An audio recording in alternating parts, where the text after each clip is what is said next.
Hey, goobers. Guess who's here? It's Alex. I'm here with my buddy.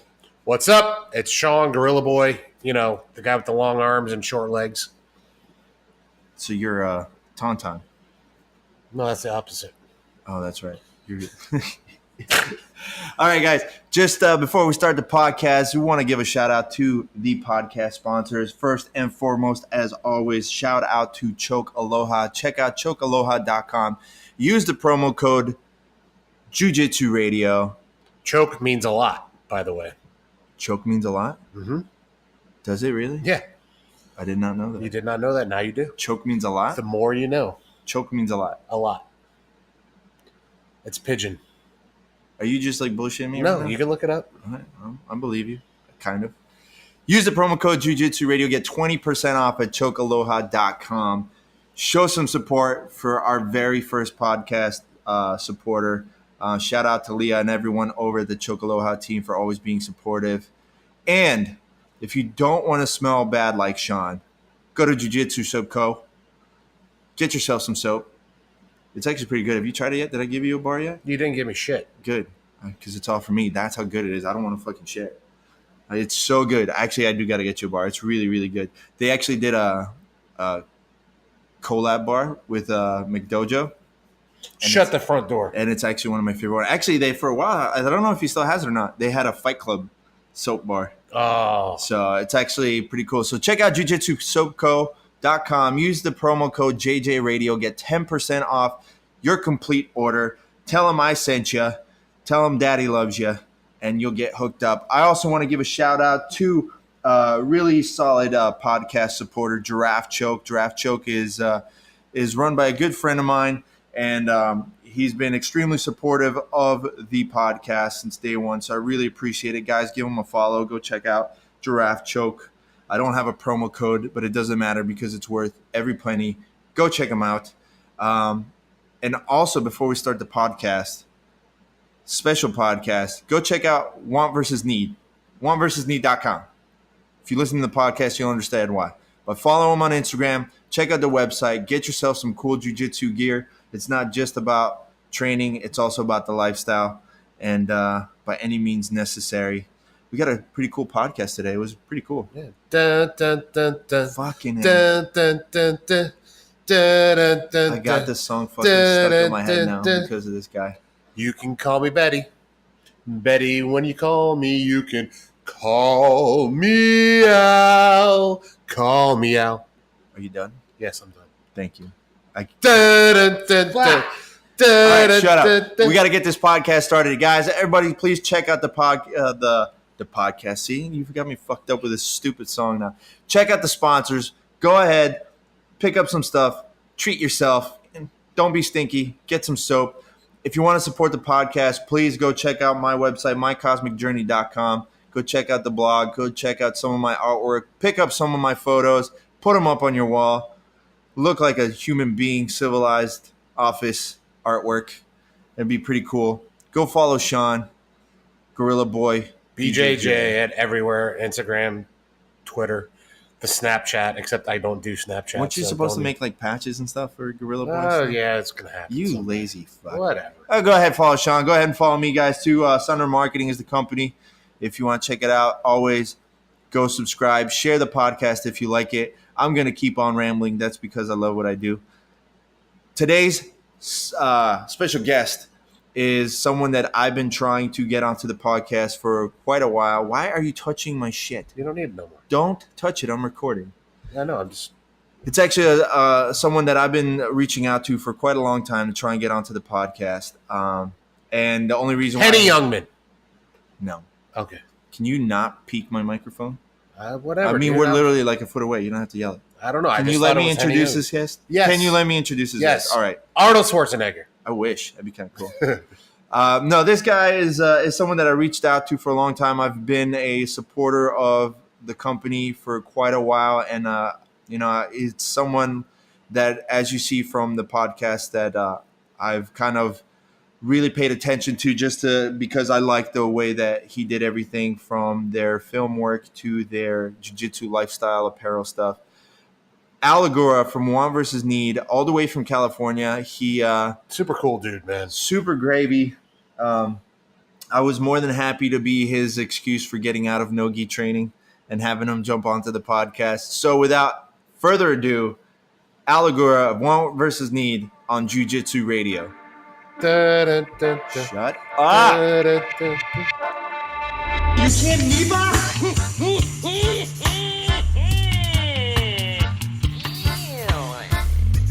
Here's the deal. I'm the best there is, plain and simple. I mean, I wake up in the morning, I piss excellence, and nobody can hang with my stuff. Get stealing, woo, wheeling, dealing, limousine right, jet flying, son of a gun, and I'm having a hard time holding these alligators down.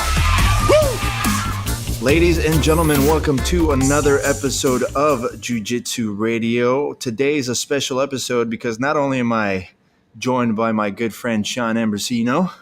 What's up, Sean?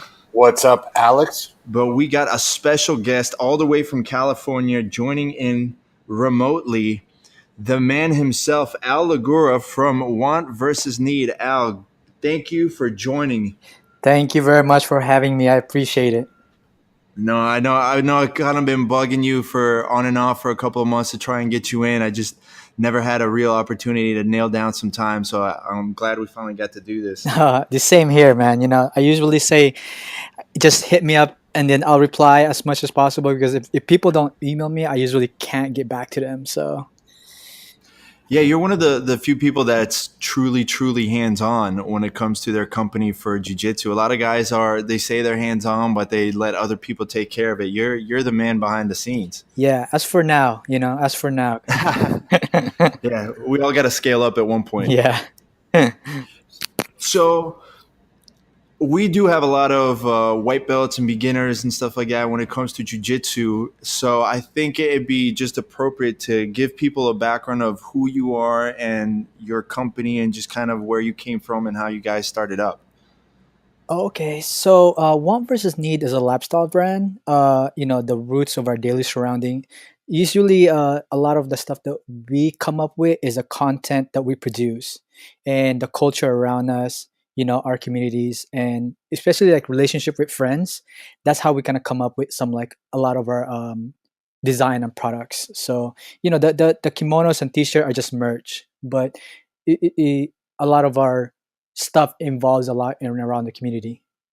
So it started as a personal blog back in 2010. It started as a personal blog in 2010, and like I said, I'm a byproduct by my environment. So I had tons of my friends that shot videos of us when I used to car race. So I felt like he was the only one that knew how to make coverage of us. So that kind of like got me thinking that I should be learning how to like shoot videos, how to shoot photos of myself and stuff like that. So when I started doing that, that kind of became my new passion. And eventually I stopped car racing and then I got into jiu-jitsu. So when I started training jiu-jitsu, actually before I started training jiu-jitsu, I started shooting a lot of my friends that was training. And I realized like back in early 2010, there wasn't a lot of media as of now. Like we have Flow Grappling now, we have a lot of these people, and even back then when they were doing it, they shot a lot of the black belts only. They didn't give a lot of love to like lower belts. So when I got into it, I that was my mission, is to shoot lower belts, and that kind of like became my motto, is like help expose lower belts. So that's kind of how I started into jiu-jitsu. And then years and years after, we started making products and here and there. All right, it's the white belts are people too. Yes, that's how I felt when I started. A lot of people didn't give us love, so I was like, Yeah. You know what? I know a little thing or two about making videos, making photos. So all I'm gonna shoot is all my friends that are white belts and blue belts. So See, that's a funny part, and that's like one of the reasons why I really wanted to try and get you on the podcast, because Sean will tell you it's kind of like the same story for me, where it's just I kind of started jujitsu and I did a lot of photography and video for bands, and that was kind of my business. And then I realized like, hey, I'm here the whole time anyway. Like, let me start taking some photos and videos of these guys, and it blew my mind how many people just didn't know, who was standing next to them. Like, normal people aren't going to realize, hey, I got Gilbert Burns next to me, a world champion. And then I have Tyrone Spong on the other side, like doing kickboxing. That's a world champion kickboxer. It's like, okay, I might as well start taking photos. I might as well start taking videos. Why not? And it became like my own business too. But you came from racing. You did drift racing, right? Yeah, I did drifting and I did a lot of track racing events. That was kind of like the spark my idea from like where all my ideas from jiu-jitsu. So I Right. had a lot of background in racing. So yeah, my background was I did when drifting started in the US. We were one of the first people or group of people that kind of helped where it is now. So what made you stop racing? Um, when you have that somewhat you found your passion and then your passion turns into a job, and it was so quick that you never realize it, that wait a minute, I have to do this for a job now. And at the time I was very young and I wasn't ready, so I was a very purist car guy. So, and I started with a very like 1986 Toyota Corolla rear-wheel drive. So, and there's a lot of history around that car and a lot of fans behind that car, but it's definitely an outdated car. So, when we started racing, we were able to keep up with all, like the first 2 years maybe, and then next thing you know, Ford, Honda, Pontiac, they all came in as the manufacturer to like sponsors big names. And here I am. I was still, I was like, nah, let's keep it real. Let's keep it going with this car. And I know we could win, but just the fact is that our car was outdated, and even though we had about a half a million sponsor money, it wasn't enough. We needed like more, and sponsor did not want to sponsor older cars because it's just outdated. They can't produce parts for it. You know? Yeah, but you were also like you said, at the very forefront. So you were probably at the time where, unless you were a diehard, you didn't know the capabilities of like a Skyline. That was like when everybody wanted a Skyline, it was like impossible to get into the US. Oh yeah. Like it at the time it was impossible. I think now it's a little easier, but it's still a little bit impossible. Yeah, and it's funny because what was it, like 2 months ago? I was at the Barrett Jackson auction, and you're walking around and seeing all these amazing classic cars, and I pass right by an old school Skyline, and I'm the only one staring at it with my jaw dropped.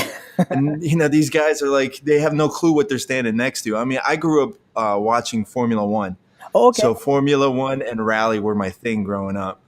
Yeah, But speaking of Formula One, I just went to Superbike at uh, Laguna Seca, and then I ran into not really a buddy of mine, but I know who he is, Bill Patterson, and he does like a really really massive art drawing of like all Formula One cars, and he just hooked me up with one of a kind Senna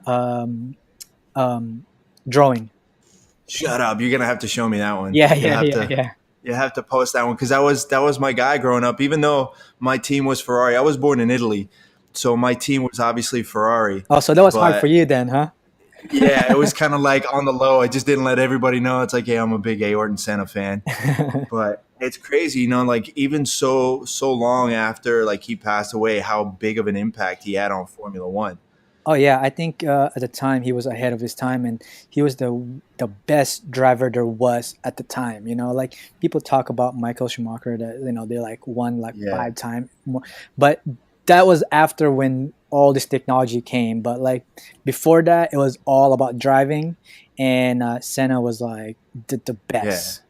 It was him, between him and like Alan Prost, like Oh just yeah, flat A. they were what's it called? They hated each other. Yeah, they hated it. If you watch any documentary, it was so amazing to see how much they hated each other. And did you know that Alan is now running his Ayrton Senna's what's it called, foundation? No, I had no clue. Yeah, yeah, he runs his foundation. I think after he passed away, I think Alan stepped in and ran that whole foundation. That's pretty awesome. Yeah. I mean, that's not something that anybody would have ever predicted for sure. No, no. So what did you think about the Laguna race? It's funny, I've raced so many tracks all over I've raced all over California and maybe outside of California, like Texas and Atlanta. Laguna Seca is the only track that I have never raced in. So I was super stoked to see it. It was when I was there, I was just like, man, I would have loved to drift this place, but there was I think they never had drifting there, so I never really went. But it was Right. awesome. Yeah, it was my first time seeing super bikes. So yeah, it was great. That's awesome. And now, I mean, it's cool because you see they're trying to get Formula One more into the U.S. There's only one race in Texas, I believe, and now they're trying to get it into Miami, but they Wow. can't seem to win anybody over down here. Yeah, yeah. I know. I don't. There's somewhat. I don't know. It's something weird about Americans and Formula One, uh, And soccer. and soccer. Yes, something about it. Like it's the biggest sport in the world, like soccer and Formula One, and I don't know what it is that how come American can't get behind it. I can tell you exactly why, Al. It's because Americans only like what they invent. If you look at the sports that are big in America, Mhm. they started in America. I guess. I mean, that's not bad. I was gonna say more. It's like if there's not a possibility of a consistent train wreck of accidents, they're not gonna watch. Like that's the one thing you want to avoid in Formula One or any kind of racing. But NASCAR is like, yeah, there's a high chance someone's gonna crash. And then the other thing is Americans pride themselves on their toughness, and then soccer people flop all the left and right. So it's like, do you want to idolize this guy?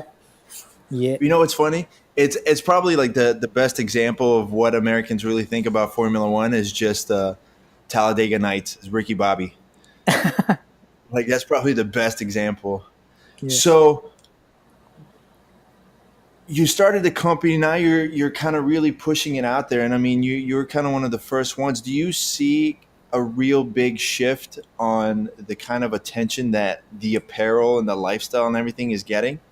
Uh, yeah, definitely. I mean, when I started, I saw like s- this was the very first hand I've seen. Like when I started in jiu-jitsu, was like I've seen guys with like these gis that looks ridiculous, and the patching didn't match at all. Like I didn't understand. Like I just couldn't wrap my head around it. Like I kept asking my friends, like, why is it like that? Why is one circle smaller than the other one, but they're next to each other? I didn't get that, and then I finally started to, see it that it's what brands produce. So I think nowadays, I mean, a lot of it have shifted from like, the geese to being a need to a want. Shout out to Want versus Need, but it's Awesome definitely product placement. so it's definitely have shifted from like a need to want, and but yeah, I do see it. I mean, a lot of people now, like shout out to like other gi brands that have been leading the way, OTM, Lucky Geese, Shoyroll. They've kind of changed the game, in my opinion, and we just happen to be right behind it, and we saw, first of all, like I also came from sneaker and streetwear, so I know how important to have like that collection or that limited run or that kind of stuff, because I grew up in Jordans, I grew up on all that, so I've seen it, and when we came in, we knew what we wanted to do. We didn't want everyone to like have the same T-shirt. We didn't want, we didn't want to produce thousands of the same thing. So yeah, no, now in 2018, we've definitely seen how much the community have shifted from just, okay, whatever I can get as a gi or whatever I can get as a product, I'm gonna buy that. But now there's like selection of things like, oh wait a minute, like just between sizes of like A1 and A2 and A3 and A4, so it fits better and you feel better and you fight better, right? Yeah. Well, it's funny because talking about the Jordans and stuff like that, the availability now in comparison to what it used to be. I mean, to get an old pair of Jordans back in the day was a battle. Now it's you just gotta stand in line, or you just wait for someone to post them up on eBay or something. Yeah, And yeah, yeah. I mean, there's a lot of buy and resale now too. I mean, it's huge now. Like yeah, there's a whole culture of it. Like it's insane. I mean, I was definitely sucked into it too when I was in college and things like that. I mean, I was more obsessed with the original Kobe's, those spaceman shoes. I would did everything to try and get those. Otherwise, it was only the sevens. I was only in love with the Jordan sevens. Now it's like it's not as exclusive. Everybody's getting them. Yeah, yeah. Yeah, you young whippersnappers worried about shoes. Sean's all about the Converse and the Vans. Fans, man.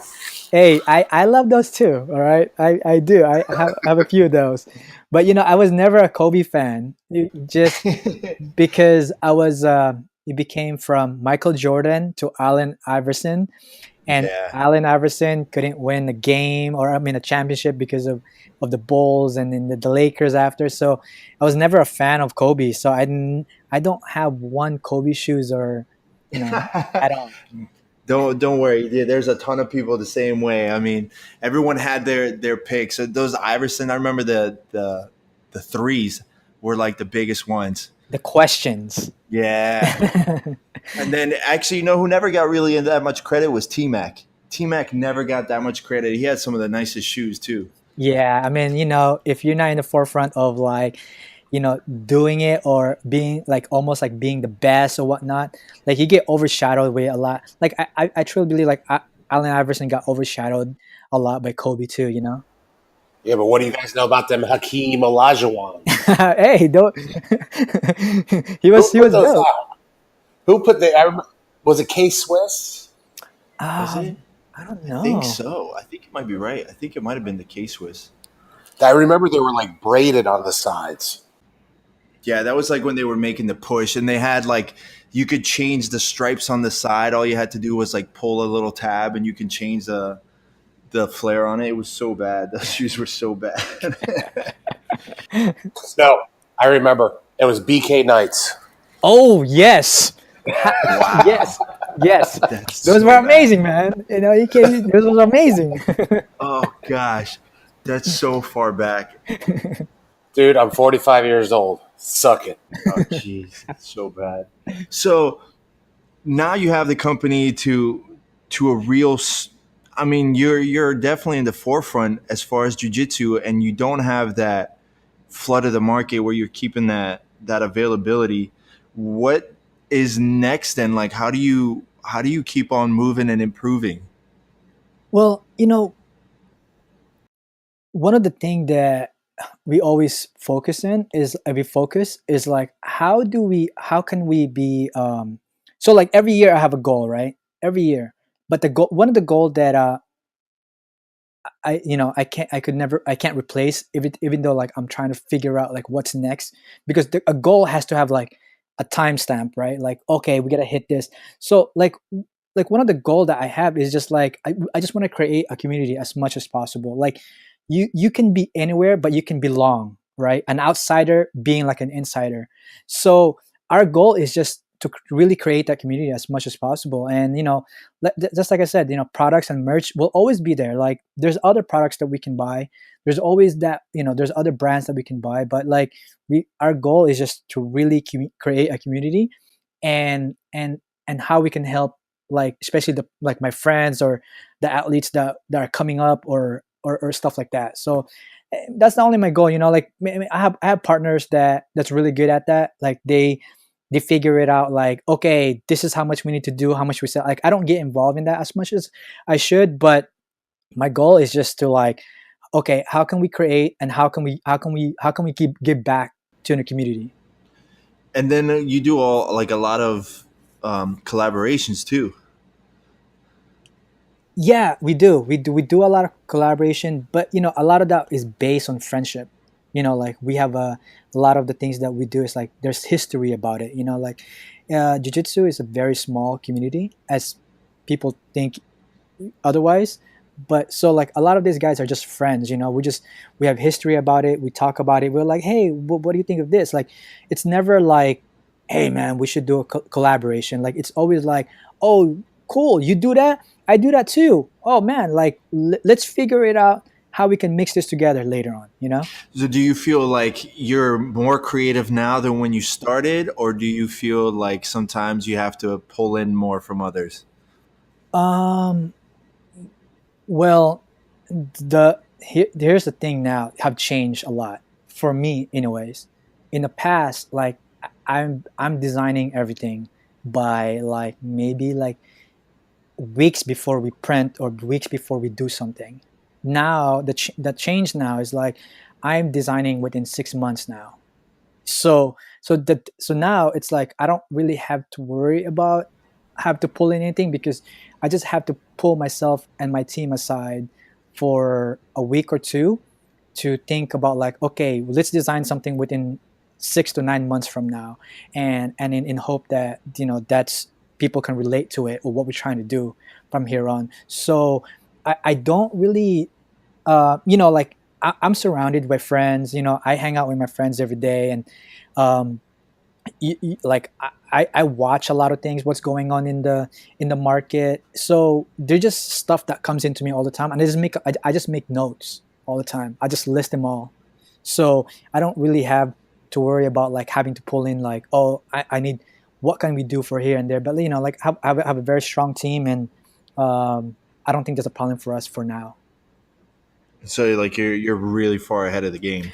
Well, I wouldn't say that. I mean, we're still struggling to do like 6 months. Like, it's really hard for us because my mind changes all the time. Like I could I could do something today, and then within 2 hours I would tell my team, no, no, no, no, no, we need to print less. Like, I would say, like, okay, let's do 150 of these shorts, and I would be like, nah, that's too much, let's do 100 only. Or it still changes for me every day. Like, my team hates me for this, and they always try to tell me, like, we need to stick to the plan, we need to stick to the plan. I say, I get it, but sometimes, like, my mind just goes ballistic sometimes. So, but yeah, we still struggle a little bit. I mean, that's why you're the boss. You get to make those decisions. No, but I still have to respect their opinions too. So I can't be like, no, it's my way or the highway. No, I listen to the guys too. So I mean, as much as, like, I love to run my own brand, I respect my team of what they have to say, because there might be something that I can't see very far, right? Because I'm only looking too close. So some of these guys are trying to look as far as possible of what's going on in the market too. So Right. because me, I was like, oh, how sick would be this T-shirt? Let's print it tomorrow. Hurry up. So some of the guys be like, no, no, no, no, no, no. We have something, on schedule. Let's try to have that on schedule, unless it's super, super, like, hot that we need to do it. So I think that's something though that you touched on, that a lot of people, like in the general public, don't realize how much work it actually takes to make a gi. Like, it's not one of those, oh yeah, we just get the fabric and we sew it together and that's it. Like, it's a whole schedule that you have to go on. oh man, I had to. Yeah, it's a pain. I had to hire a production manager just to help us kind of see where we at, and when our kimonos are coming, and what we're doing, and we need to get samples. And there's a whole list of things you need to do in order to get a kimono. So, but the more we do it, the more it gets a little bit easier. but it's still difficult because you're dealing with people overseas. Sometimes they don't understand what you're trying to do. So Right. you got to get onto this like late night phone calls and stuff like that. I've done plenty of those when it comes to merchandise. But has it ever happened to you? And I mean, you can tell me, mind my own business. But has it ever happened to you where, you go through the whole production phase, you get the geese, they come in, and then you say, you know what, I don't like these, I don't want to put them out, and just have them sitting there. A couple times. No, really? Yeah. I mean, I get really critical on a lot of things when I have a vision of what I'm trying to do, and it doesn't come out how we want it to be. But we always find an outlet, right? Like I think my team and I are creative enough to figure out how to get those out. But yeah, it happened. I mean, I would just say like a couple times only, like maybe 3 times. But we figure it out what we need to do, and we still got it out, but not publicly. Oh, so it's kind of like a in-house, like exclusive. Yeah. And so there's some dope geese going on right now that nobody else in the world is gonna get. That's hey, Al. That's horseshit. Tony. So you know what? Speaking of which, talking about Sean, let me ask you a question that's always kind of bugged me. How do you guys decide the measurements for the gi? Because my buddy over here is rather husky at his height there. So I mean, he's slimming down. He's slimming down. I'm husky So at any how height. do you guys decide it? Because I would technically be like an A3L, like, but I can't do an A4. So everybody has such a different cut. So what comes into the decision for the measurements?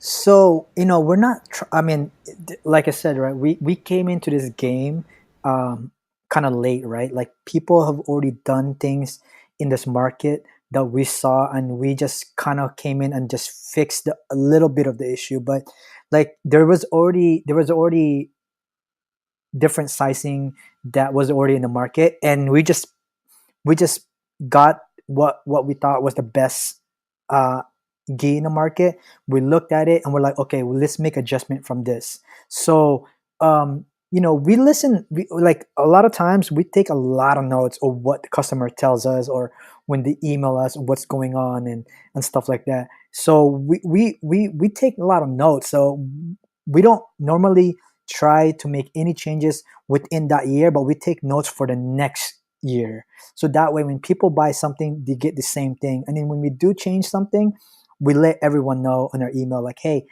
FYI, this is a little, slimmer than before, yada yada. Because at the end of the day, we want to push, our products to be better for everyone, right? Not just for myself. Like, yeah, in the past, like I would be like, oh, how dope with this. No, I don't like that because it's not for me. Or, I would just do this because it's for me. But now it's like we're trying to really cater for everyone. But to answer your question, we just listen to what the customer gives us feedback in regards to our current sizing, because there's already a manufacturer that is out there that's doing all this sizing, right? So you just get those measurement and you be like, okay, great, let's do this, let me sample this, and when it comes back we're like, no, this is too big, so we need to slim it down. And that's how we kind of Yeah, so you know just time. yeah, but we're definitely more into the fitted side, right? Because I like I said, I mean, I came, my background is more like the sneaker culture and fitted stuff. So we want to not have baggy pants and not have baggy Yeah. gis. We want to have that fitted nice gis that when it's like almost wearing like a suit when you go to a job. Yeah. What I was thinking is the idea that's ready to pop is athletic fit, like my suit jacket. No, not slim fit. Athletic. Like it's wider in the back but smaller in the waist. That's what my suit coats are. He's not going to design a gi just for you, Sean. Shut up, Alex. Let me push. Actually, Sean, we did, Sean. We have a few athletic fit pants. So if after this call, give me you guys address. I'll send you guys some gis. But we did have like with our and some of our pants, it would say athletic fit, because we cut about half an inch on each side, to make it more, have that look, rather The than, like V cut. yeah. So let me ask you this then, talking about sizes. When you put everything together, and obviously you're saying that you're taking, the measurements that are already out there and kind of tweaking everything. How much is the actual IBJJF rules on like fit and stuff like that come into play for you guys? About 90%.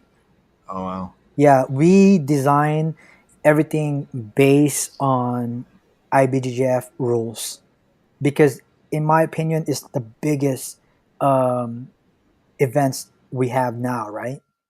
It's hard to argue that, like, of course we have World Pro, we have other events that's also doing it, but everybody seemed to follow IBGF rules. So we design everything based on that, and of course we know we go crazy sometimes. When we know that for a fact that we're not designing for IBGF, that's when we go crazy with it. Like, we're like, okay, let's go all out on this gi. What can we do? Right. See like where you can push it. Yeah. See, Sean, there's hope for you. We'll get you a gi that Someday. fits one day. I need like a A5 top, an A3 pants, and then He's basically No, like Iron Giant. yeah, Sean, let's talk. Let's talk off air. you got it. I'll make sure to send you some gis and see what fits. All right. Yeah, for sure, dude. I'm a weirdo though. I'm 6'1" with a 30-inch inseam, so I look like a giant midget. Oh wait, that's not the right word. well, no, it's about right. A giant little person. So I was actually showing Sean the patch you guys made with the Thanos hand for the Coyotero student, I believe it was.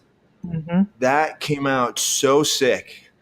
Is that going to be a one-off, or is that something you guys are going to put out there?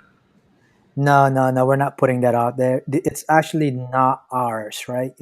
It was designed by someone else, and we just helped them put it on the gi.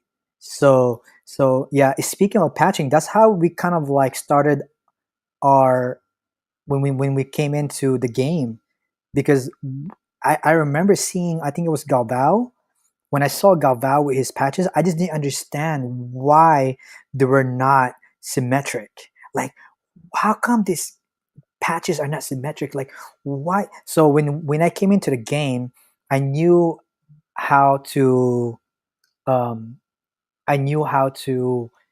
patch t-shirt and make t-shirt. So I was like, wait a minute. If you guys are cutting weight and you guys want to make weight, why don't you guys use heat press vinyl onto the gi? So that's how we kind of came into the game also as well. Like, we patched up all our friends, and we wanted to, like, make it cooler than usual. Like different colors, or all the same colors, so that way they look symmetric, they look nice, and they don't look all effed up. Thank you for that, Al, because my OCD kicks in when I see that at like competitions and I see it all jacked up on the back. Just like Yes, five makes different yes. sizes. It gives me heebie-jeebies. You ever see Ensign Inouye's patches like back in the day when he competed with like the gis and stuff? That Oh yeah. But for some reason, there's some, like, I love everything Japanese, and there's something about sometimes the way Japanese does it that it makes it okay. I don't know what it is, but I love everything Japanese, like JDM cars, and especially Isami, the way they patch up their gis. But I know, I get it. Like, when it's insanely patches everywhere, it gets a little crazy. Yeah, but I do know what you're talking about. I've seen that. See, I want to do kind of like a replica patches from like Akira, like the jacket that he had in Akira with all the different bike patches and stuff on there. I want to do something like that. That'd be kind of dope. That's rad. Yeah. But that's just me. Don't take my ideas, Al. Take him out. He's not gonna do shit I with. can't do a damn thing with him. I can barely get my own patch. So what's your scene then for jiu-jitsu? I mean, because of what you do, I'm assuming everybody once in a while comes up to like, hey, how about One versus Need sponsors me? I compete locally. Yeah, no, we get a lot of that, you know, so like I always have criteria of things that when we do sponsorship, and this is kind of like just top of my head. One, it's usually people that is killing it on the game. We usually look for purple and up in IBJJF events that are winning all the time, right? That's one. And people that, even though not like winning every event, but people that have supported us in the past, buying our gears, and they are really trying to be out there. Sometimes people are just different, right? People can't win all the time. So people that have supported us in the past by doing by any means in their own term, right? That's that type of people that we usually be like, hit him up, or they hit us up like, hey, you know what? You've been doing this, let's get you on board, or like the third one would be like, or people that we just dig, like people that we like are stoked on, like, oh, even though that guy's not doing all that, but like he's so cool, he's so dope, like, as like one of our friends, or one of the people that we know. Right. Boy, you just described me to a T. See, then it gets to the thirsty people like that. Well, I don't mean sponsorship. He's just talking dope. I'm a dope You fly. yeah, you definitely are dope. That's for sure. Yeah. Yeah, I mean, So sorry, go ahead. Sorry. Oh, yeah. So, like, we get a lot of emails about sponsorship, and there's one thing that, like, a lot of people that I think kind of, sell themselves very poorly when they send an email out. I get it. I get that you want to get sponsored, but sometimes you need to take a little bit of time of like what we can do for you and what you can do for us, not just one way, right? So, like, you can't just be like, hey, I'm a purple belt, would you sponsor me? Sell yourself a little bit more, like, Be professional. yeah, not just be professional, but sometimes people, Stand out. yeah, just stand out, be like, I'm really like, an example, there was this little girl coming from with her dad from Brazil, and even though we don't sponsor kids now, but the way he put his email was like, look, we're not the best, but we're going to the US, we're going to try to live there to look for a future for my daughter and for ourselves, and let me know if there's anything that we can do or you can do for us. So back to back, like, it's just this kind of email, like, just have some kind of story behind it, so people will like, oh wow, okay, this person's really trying, instead of just like, hey, my name is Sean, I'm a purple belt, sponsor me, you know. It sounds about right. Sean's a black belt, but that's pretty much it. That's the same thing. But yeah, I've like, never asked for a sponsorship. yeah, so people just need to sell themselves a little bit higher than just, some people might not know who you are, so you gotta give it I a would little ask background. for videos. I would say, if you want a sponsorship with us, send me a video, and I would want like 80s cheesy commercial, like Old Taco Bell commercials. no. You ever seen those dating or like video dating websites from the 80s? Just do it that way. Do it that Just way. make them super creepy. Well, that and like showing them working out or like doing something fun. But see, it's funny though. You're not wrong, because like, remember, like, one of the first episodes that I actually did with the podcast is talking about like how to get a sponsorship, because my thing that I do is marketing. I work in digital marketing, and I've worked with bands and athletes, and I work with like a lot of the UFC fighters. And people always say, "Oh, why can't I get a sponsor?" It's like, guy, you're not doing anything. You're not actually selling yourself. Like, people, I think, now are starting to get more the idea that they are a brand, but not like just a physical brand itself, but everything that you do represents something. People need to find a way to relate to that, and that makes you a brand. You're relatable. That sells you off to people. Yeah. Yep. And have more than 300 followers on your social media. But see, like, you say that, like, that's not the case, because it could be like I was talking about. It's like, you might be on the coming up, and someone might not have discovered you yet, but you have that that mentality of you're gonna work for it and you're gonna make something of yourself, like come hell or high water. I'm too old for that shit. Yeah, you gotta have that you gotta have that passion to like that it shows to others. You know, like you here, this is what I'm trying to do, and you can fully see it and read it. You know. Yeah. Sorry, this guy is going crazy, making so many noises, setting off an OCD. You hear this guy? So, speaking of the passion now, though, you did a collaboration with Illust, and coming off of like your racing background, how much of that was it really about jujitsu, or was it really like you guys just kind of went off and just talked about racing the whole time? um, so, so just to give you guys a background of like Illis, Illis and I, Mark Arsenal, Jay Pizarro, have been friends for about a decade. We go way back, you know, since we started drifting. So we know each other from that, and you know, when we were talking about this, we knew everyone was looking forward to it. Like even when we started making gis, that was firsthand people were asking about it. Like let's make an Illis gi, let's make a collaboration together. And you know, I kind of waited because I felt like, look, let me represent Want versus Need on my own, and let me stand up on my own. So before we do this collab, like we're just not riding on you guys killed on you guys. So I kind of waited for almost a year to do that collaboration, and but we'd talk about it for a while. But definitely, you know, like I said, we're friends. We like when I like to do collab, I don't like to talk about like what how we should do it on, you know, stuff like I just want it to come normal, you know, organically, in regards to like, oh shoot, you guys are doing that, we're doing this, oh man, you know, we just want it to, you know, come around organically, that we're not trying to push it, you know, just to make money or whatnot. You're not trying to make like the pop tracks of jujitsu. Yeah. Well, you know what? I have a theory with jujitsu. Like there for years we had that creonch attitude.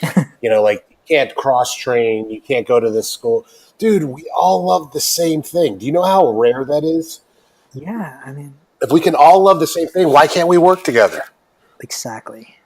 It's a passion. And everybody that does jujitsu long, if you're a blue belt or above, it's a passion.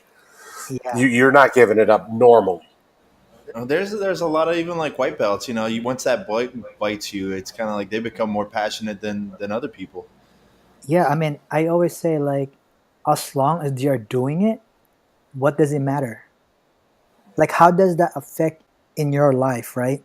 I mean, you know, when I hear this kind of people, I usually just try to get away from them, because you know, we become what we think about, you know, thoughts, feeling, action, and results, right? Like when people think like that, and when you're surrounded by that, just that by that people being negative, like, oh look at that guy, he's going over there and whatnot, and he's just constantly having that negative conversation, is like, man, who cares? They are doing jujitsu, and we don't have enough people doing jujitsu as you think we are. You know, like it's great that they're still doing it. Who cares? Move on. Right. And it's true. It's kind of like we always talk about, especially on the podcast. It's always about trying to be positive and spreading that positivity.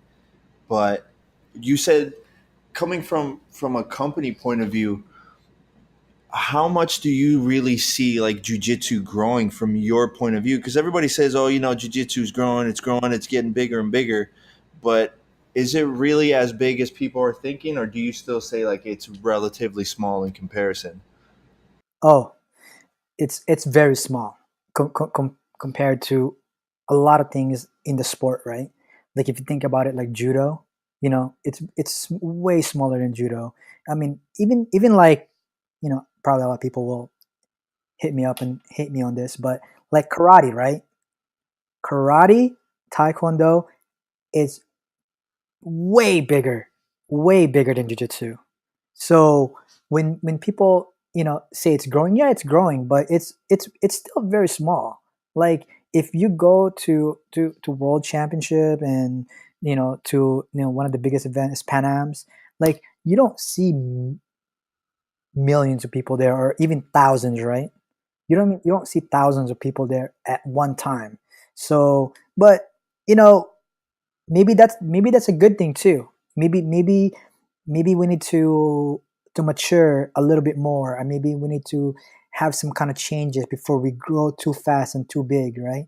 Like an example, like drifting grew way too fast and way too big that I think now it kind of slowed down and they plateau and kind of got stuck where they are now because I think they got way too big and too fast and it's harder for a lot of the small team to come in and be able to compete with the bigger guys.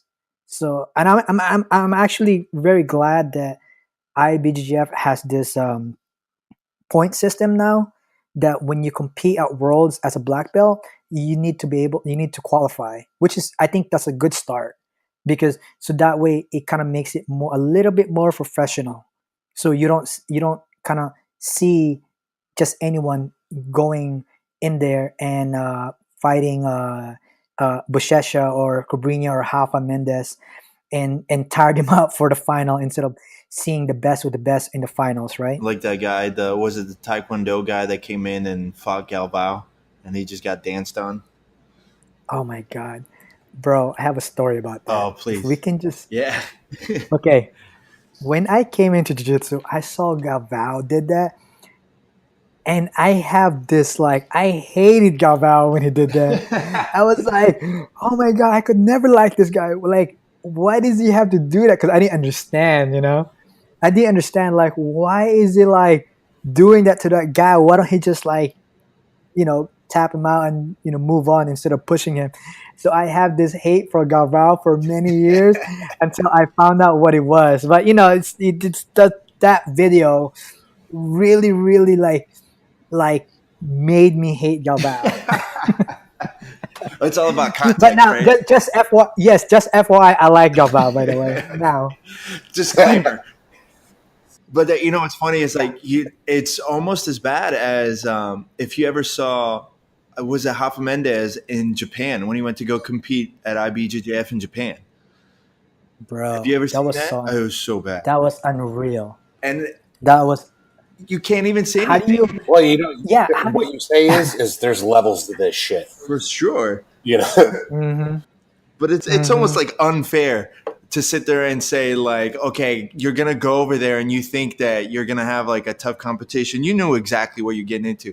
That's like me saying like I'm gonna go race Al in a drift like contest. Like, yeah, no. well, I'm just gonna be like, hey, so I can start the car and I can get into fourth gear and what now? so here's the thing, Al. I've been a black belt for 3.5 years.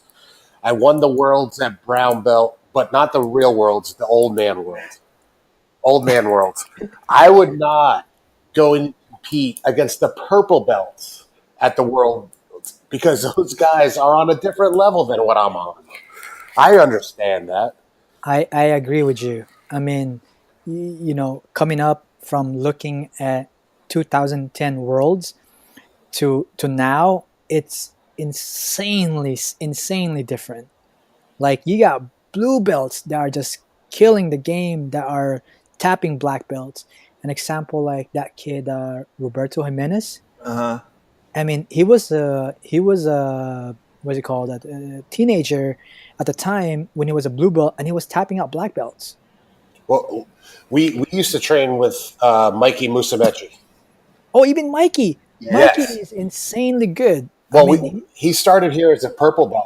I was a brown belt, and I outweighed him by probably like 200 pounds. And I could not pass his friggin' guard. I couldn't. Insane.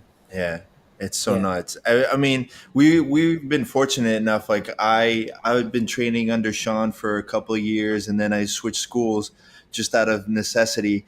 But I mean, we've been fortunate enough to train with literally some of the best people in the world, and then not only even just in jiu-jitsu, but then we end up getting a lot of the MMA fighters. So Mikey comes in and trains with us, and then next thing I know, it's Gilbert comes in, and then it randomly one day Henzo will decide to come into the gym. It was just so crazy, as a white belt into a blue belt. So it's one of those things like Sean said, there's levels to it, and I know where my level's been from day one. I have never made any qualms or guess as to where I'm at on that scale. It's so nutty.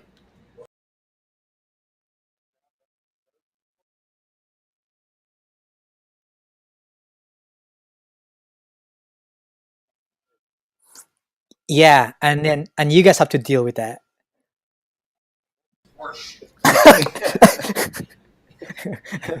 I'll start up a tournament just for you, Sean. Like Kayo, Call- Kayo Terra is going into, he competed, I think, one time at the Master One, and he just embarrassed everybody. So See, like that's so not fair. I think there's got to be different levels to that too. There's got to be a different category set up to that.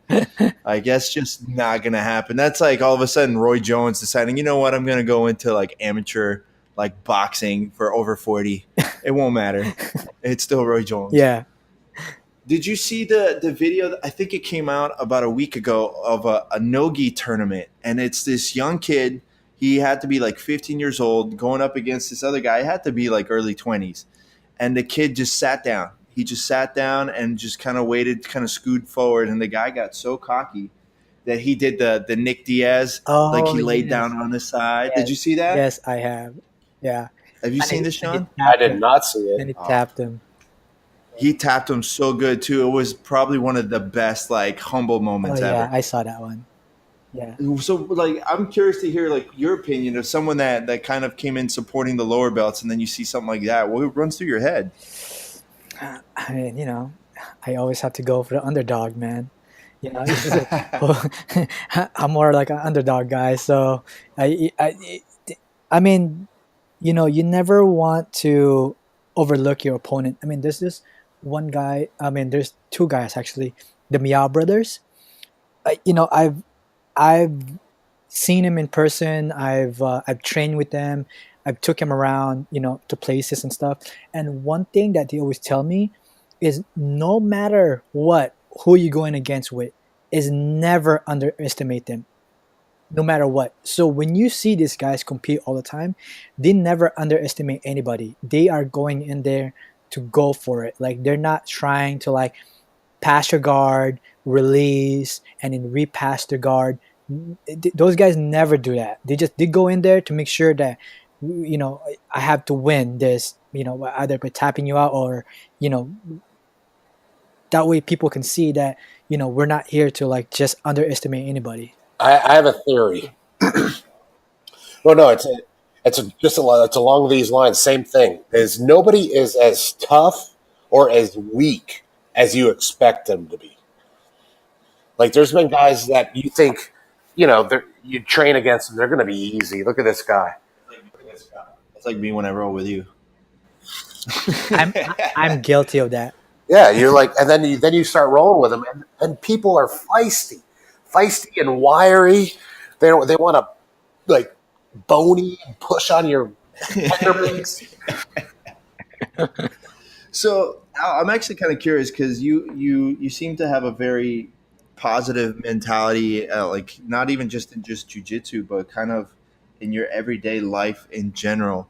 Is this kind of like the way you've always approached things, or is this something that you kind of like acquired just going through life? Uh, no, this is something that I just kind of learned throughout the years in regards to by just listening to other people that's just doing it or have done it right. I'm surrounded with great people, and like I had a really really bad ego when I was young. I was I'm an immigrant. I came here when I was about 10 years old, and from Philippines. And when I came in here, I had no friends, so I wanted to belong to something, right? And I got into a really bad group of people, got into gangs, uh, you know, yada yada. And then growing up, it was just always I was always just like trying to prove myself to everybody because I wanted everyone to look at me that I'm tough, or I'm better than than than they are. But that didn't work out for me. When I was getting older, the more I did that way. So basically, like the thoughts in your head of what you're thinking, it creates that the action, right? And the action that you do is it creates the result. So um so definitely, like, when I started having when I had my second kid, I knew I had to change. I knew I had to look for new group of people, new friends, and just just listen to the people that have done it. So it's years of like of just learning new things from different people, on stuff like that. I try to be as positive as much as I can to people now, and because I know it works, right? It works. Like, if you're thinking that today, it's going to be a great day, rather than, when you're waking up and like, man, I hate my job. And then, of course, all day you're going to be thinking that you hate your job. So instead of, waking up and be like, oh great, I'm thankful that I'm awake, and I'm thankful that I have a job. And it creates that, like, that feeling inside you, right? And you're like, oh, okay, great. Now we want to get up, and now we want to do work and stuff like that. But no, definitely, it's shout out to a lot of people out there, that have helped me, like life coaches, and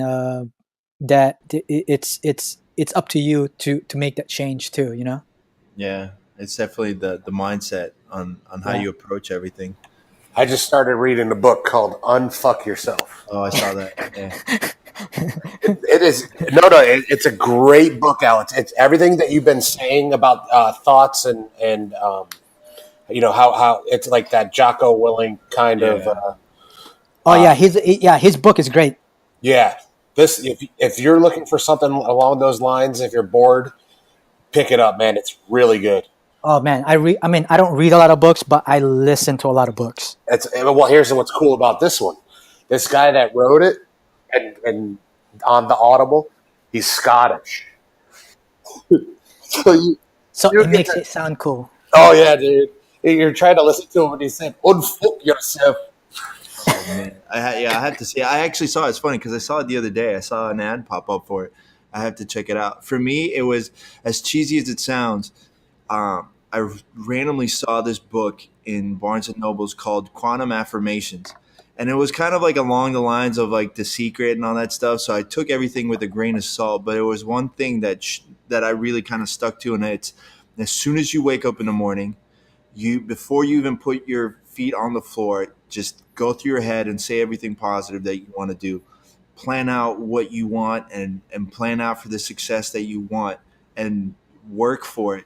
But don't get out of bed until you have the right mentality. And I mean, little weird things started to happen just after that. Once I started doing that every day, those little things that pop up, like, hey, that's kind of weird. That's like literally what I was like saying to myself this morning that I wanted to happen. That's what I was talking about. And then you start putting out, and it really comes down to the energy that you put out into this universe is the one that you get back.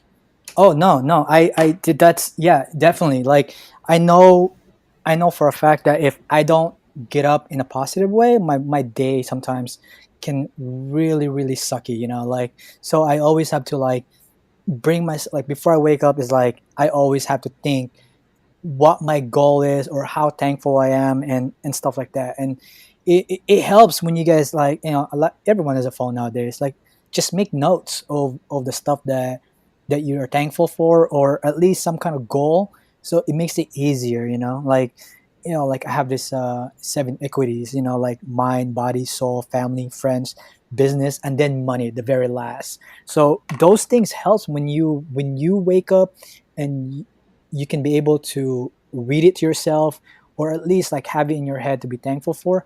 Your day would be so much better. I know everyone's having a hard time out there, but your attitude is it's the one that's going to make your day. Well, we create our own reality. It's up to you to make that choice every morning. Yeah. But also, you gotta be real to yourself, right? Like you can't just be waking up, oh, today I'm gonna be a millionaire. Like that's something that's a long goal term, like you have to be real in regards to like what you have now and to think about how you can be positive of where you are now. How do you Rather than How do you guys think I got to date Mackenzie Dern? oh wow. Hey, that's She doesn't know that yet, Al. Just so you know, she doesn't. She doesn't remember. I know somebody. I know her boyfriend might want to have a conversation with you on that. I'll never see him. We're way too young for me. Yeah. You know what's funny though? Like I always say that everybody gets dealt a different like hand of cards, but every day that you wake up, you have an opportunity to do something with them, and it's really up to you and what you do with them. You might get a shit deal, but you still have an opportunity to do something with it. Yep. No, that's I say the same thing. And you just gotta step back and think like if you're in a bad attitude or bad mood, just step back and be like, okay, why am I in the bad mood? Okay, great. Now let's assist this and figure out why and how we can fix it. So by within 30 to 45 minutes, you'll be like, okay, I'm over it. Now let's move on and kill whatever we need to kill in order for us to forward with that goal. For sure. Yep. Yeah. Well, I know that you're running out of time, but I think that's definitely the best way to end the podcast on that positive note. Al, I wanted to really just thank you for taking the time. I know you're a busy man, but I wanted to thank you for taking the time and jumping on the podcast. And I definitely want to get you back on here one of these days and talk some more racing. No, definitely. No, thank you for having me. I really appreciate it. Thank you, Sean. Thanks, Alexis, for this. No, anytime. And anytime you want to jump on and talk comic books and stuff. We never got a chance to really talk into comic books and stuff, but I know we all have a big conversation to have on that. Just let me know. You're welcome on this podcast anytime. No, definitely. Thank you. So before we sign off, I want to just tell everybody, go ahead and be sure to check out wantversusneed.com. Go follow Al. Go follow the company. Go support them. Check them out on Instagram and Twitter. Twitter is Want versus Need.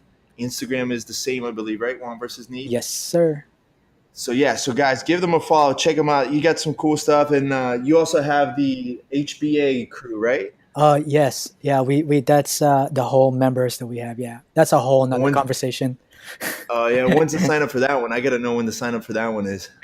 Yeah, it's usually once a year, in the very beginning of the year. But right now it's closed, and we have a long wait of lists. Oh yeah, I'll sign up when that one comes back down. I'll put my name on that list. But Al, thank you very much again for taking the time, and I'll talk to you soon, guys. Make sure to follow Sean. Sean, what's your Instagram again? Everything is at Gorilla Boy BJJ. Awesome. So, guys, give everybody a follow. Support us. If you like the podcast, go ahead and share. And thank you very much. Catch you next time. Peace. You can't Niba?